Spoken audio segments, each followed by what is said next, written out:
Option లో committees అని form అయితే డెఫినెట్ గా మేము ఒక 10,000 కిలోమీటర్ల పాదయాత్ర పెట్టుకున్నాం sir, from Adilabad to Kanyakumari and Visakhapatnam to Goa Mangaluru ఆ side, east to west and north to south.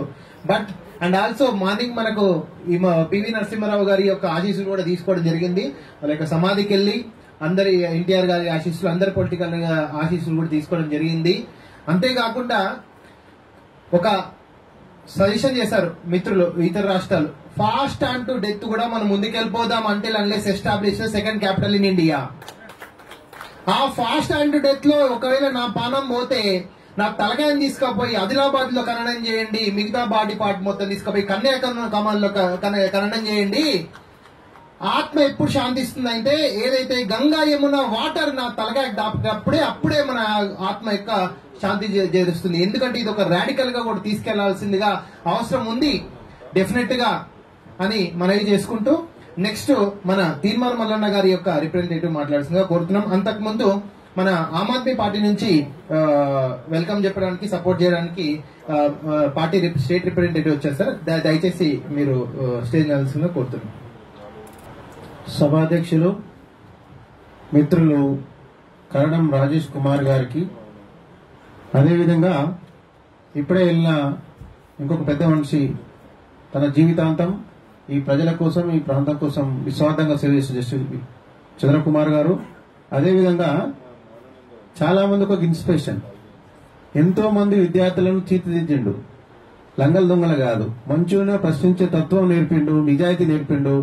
అదేవిధంగా ఇంకొక ఇంపార్టెంట్ విషయం ఏంటంటే, నేను ఒక 4-5 సంవత్సరాల క్రితం south India movement, south India sir ఏంది కొత్త చెప్తుడు అనుకున్నాను. నేను పెద్దలు Devender Goud home minister, revenue minister 20 సంవత్సరాల పైగా పనిచేసిన చూసిన సార్ అప్పటి నుంచి చూసిన గమనిస్తున్నాను. నేను చాలా నిజాయితీగా ప్రశ్నిస్తాడు, పేదల కోసం కొట్లాడతాడు, మన ప్రాంతం కోసం అన్ని విషయాలలో అన్నింటిలో ప్రశ్నిస్తాడు. అందుకు ఇతనికి చీఫ్ గెస్ట్ వచ్చిన గాలి వినోద్ కుమార్కి మనస్ఫూర్తిగా మనందరం స్వాగతం చెప్తాం, చప్పట్లతో స్వాగతం చెప్తాం. అదేవిధంగా మిగతా పెద్దలు, మన రాష్ట్రం పక్క రాష్ట్రాల నుంచి వచ్చిన మీ అందరికీ, మీడియా మిత్రులకు నా ఉదయపూర్వ నమస్కారం తెలియజేస్తున్నాం. మల్లన్న గారు పొద్దునే చెప్పారు, అన్న మీరు పోవాలే, నాకు వేరే మీటింగ్ ఉంది, నేను వెళ్ళలేకపోతున్నాను, మీరు వెళ్ళండి. మా తరఫున, మన తరఫున రాజేష్ కుమార్ మొదలుపెట్టిన, మన వినోద్ అన్న మొదలుపెట్టిన ఈ సౌత్ మూవ్మెంట్ ను, justice for south India movement కు సంపూర్ణ మద్దతు ప్రకటించండి అని చెప్పాడు. మేము ప్రకటిస్తున్నాం సంపూర్ణ మద్దతు. మీరు ముందు చేయబోయే ఏ ప్రోగ్రాం అయినా, చేపట్టే ఎలాంటి కార్యక్రమం అయినా మా వంతు సహకారం, మల్లన్న గారి ప్రోత్సాహం మీకు ఉంటుందని నేను మాట ఇస్తున్నా. అదేవిధంగా చాలా విషయం చెప్పాడు జస్టిస్ గారు, మళ్ళీ వినోద్ అన్న. ఏంటంటే సౌత్ ఇండియా, నార్త్ ఇండియా. నేను ఒక 6-7 సంవత్సరాలు ఢిల్లీలో ఉన్నా, పెద్దలు రెవెన్యూ మన దేవేందర్ గౌడ్ గారు ఎంపీగా ఉన్నప్పుడు రాజ్యసభ 12 to 16 ఉన్నా ఢిల్లీలో నేను, 12 to 18 సారీ. అయితే నేను చాలా గమనించాను అక్కడ సౌత్ ఇండియాకు, మన ఇండియాకు సౌత్ రాజధాని హైదరాబాద్ ఉండాలంటే అసలు పూర్వకురాలు నీకు రిప్రజెంటేషన్ చిత్తపట్లు వేస్తారు, ఇట్లా పడేస్తారు వాళ్ళు. చెప్తున్నా, ఢిల్లీ ఎంత ఘోరంగా ఉంటుందంటే పొల్యూషన్ ఉంటది, చలి ఉంటది, ఇసుక రేణు రాజస్థాన్ నుంచి వస్తాయి, పొగనేమో గడ్డి గాలబెట్టి అది గాలబెట్టి మొత్తం రాజస్థాన్, హర్యానా, పంజాబ్ నుంచి వస్తుంది. అన్ని విధాల నష్టమే, అత్యధిక పొల్యూషన్ ఉంటది. కానీ వాళ్ళు అక్కడ వదలరు, మనకి ఎలాంటి స్థానం ఇయ్యరు వాళ్ళు. ఇక్కడ మంచిది హైదరాబాద్, సౌత్ ఇండియాలో మనది హైదరాబాద్ ఫ్లాట్, డక్కన్ ఫ్లాట్, అంత మంచి హిస్మోగ్రాఫికల్ కానీ అన్ని విధాలుగా మంచి అనువైన ప్రదేశం. కానీ వాళ్ళు ఒప్పుకోరు. కానీ ఒప్పుకోవాలంటే ఏం చేయాలి, మనం ఉద్యమం చేపట్టాలి. ఇదే ఉద్యమం అందరూ చేపట్టి వీళ్ళు చేపిస్తుంది. దీని ద్వారా ఏదైనా సాధ్యమవుతుంది. ప్రజా ఉద్యమాల ద్వారా ఒక డెమోక్రటిక్ వేలో కొట్లాడితే ఏదైనా సాధ్యమవుతుంది, కానీ టైం పడుతుంది అంతే. దేశంలో జరిగిన, ప్రపంచంలో జరిగిన ఏ విప్లవం కానీ, ఏ స్వతంత్ర పోరాటం కానీ, ఏది అయినా సరే, రాష్ట్ర విభజన కానీ ఫస్ట్ స్టార్ట్ అయ్యేది ఒకరితో స్టార్ట్ అయ్యేది. 1000 మంది రారు, 100 మంది రారు, ఎక్కడ కూడా. మీరు గమనించండి కావాలంటే. తెలంగాణ మూమెంట్, తెలంగాణ కల్ప ముందుకే ఆంధ్రలో కల్ప ముందు స్టార్ట్ అయింది, మళ్ళీ 69లో స్టార్ట్ అయింది, మొన్న స్టార్ట్ అయింది, చివరికి తెలంగాణ సాధించాం. అదేవిధంగా భారతదేశ స్వతంత్ర సంగ్రామం కూడా 1857 లో స్టార్ట్ అయింది, చివరికి 47 వచ్చింది మనకు స్వాతంత్రం. ప్రపంచంలో ఏదైనా సరే రష్యా విప్లవం, చైనా విప్లవం కానీ, ఫ్రెంచ్ విప్లవం కానీ ప్రతిదీ కూడా అంతే. అందువల్ల సౌత్ ఇండియా మూవ్మెంట్ కూడా కంపల్సరీ సక్సెస్ అవుతుంది.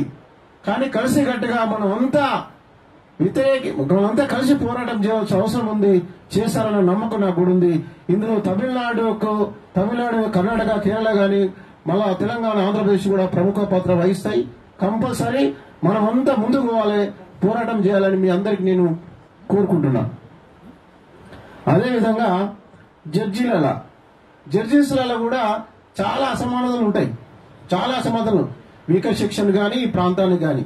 మొన్ననే పార్లమెంట్ లో ఒక ఎంపీ క్వశ్చన్ వేస్తే 645 మంది జడ్జీలు వేస్తే అపాయింట్ చేస్తే ఓన్లీ ఇక్కడ ప్రదేశం వీళ్ళ 145 మంది వచ్చినారు. మిగతా వాళ్ళంతా ఆంధ్ర అక్కడ వచ్చినారు. ఇక్కడ వచ్చిన కూడా ఎవరు వస్తారు? ఒక ఆయన జడ్జి ఉంటాడు, ఆయన కొడుకు వస్తున్నాడు. ఒక ఆయన వస్తున్నాడు, ఆయన మనమడు వస్తున్నాడు. కానీ మన లాంటి అన్న లాంటి వాళ్ళకి ఎవరికి వస్తలేవు. కావాలని మీరు చూడండి లెక్క. ఎవరో ఒక జడ్జి ఉంటే ఆయన వస్తుంది తప్ప మిగతా వాళ్ళు ఎవరు మన లాంటి. అంటే ఈ చాలా వ్యత్యాసాలు ఉన్నాయి. ఇదంతా ఎట్లా వస్తుంది? పోరాటం చేస్తేనే సెట్ అవుతుంది. ఇంకోటి ఫైనాన్షియల్ సంబంధించింది కూడా ఈ మన సౌత్ రాష్ట్రాలన్నీ డబ్బులు కడుతున్నాయి కేంద్రానికి. మనకెంత వస్తుంది? మనం రూపాయి కడితే, మనం 10 రూపాయలు కడితే మనం రూపాయి వస్తుంది. అదే యూపీ, బీహార్ 1 రూపాయి కనుక 10 రూపాయలు వస్తుంది. చూడండి బడ్జెట్ వ్యత్యాసం కూడా. అది చాలా అన్యాయం. ఇది దాంట్లో కూడా మనం పోరాటం చేయాలి. ఇంకొక విషయం ఏంటంటే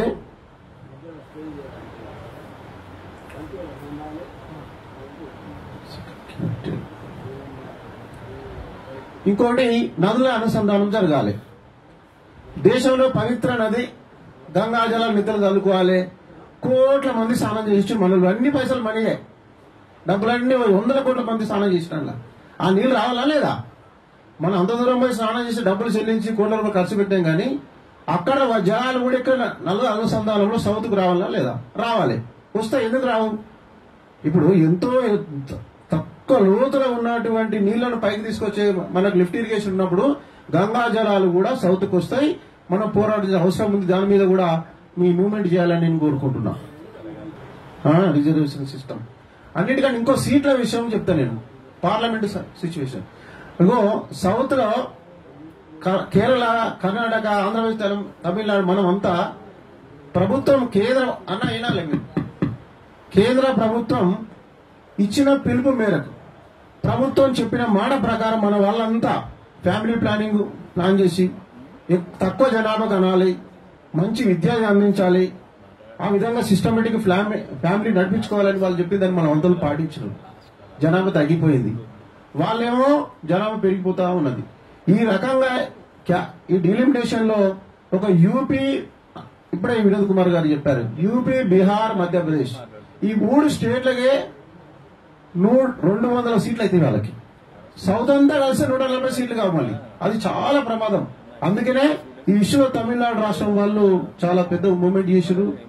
దాన్ని మనం అభినందించాలి. మనం అందరం కూడా ఆ దిశలో మీరు కూడా చేశారు. ఇప్పుడు ప్రభుత్వం చివరికి ఏం చెప్పిందంటే, మేము అన్నం అట్లా అంటలేము, ఇది ఒక పార్లమెంట్ వైజ్ గా లేదా స్టేట్ వైడ్ గా డిబేట్ చేసి సౌత్ కు న్యాయం చేసి పార్లమెంట్ లో మన ప్రాతినిధ్యాన్ని, సౌత్ ప్రాతినిధ్యం తగ్గకుండా చూడవలసిన బాధ్యత కేంద్ర ప్రభుత్వం ఉంది. ఆ విధంగా చూడాలని నరేంద్ర మోడీ గవర్నమెంట్ మనం అందరం డిమాండ్ చేస్తాం. ఇక్కడి నుంచి అని చెప్తాం.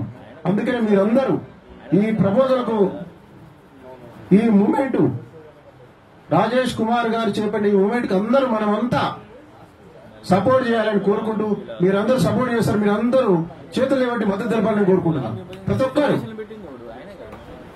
జై సౌత్ ఇండియన్ మూవ్మెంట్. నమస్కారం అందరికి, మీ అందరికి అవకాశం ఇచ్చాను.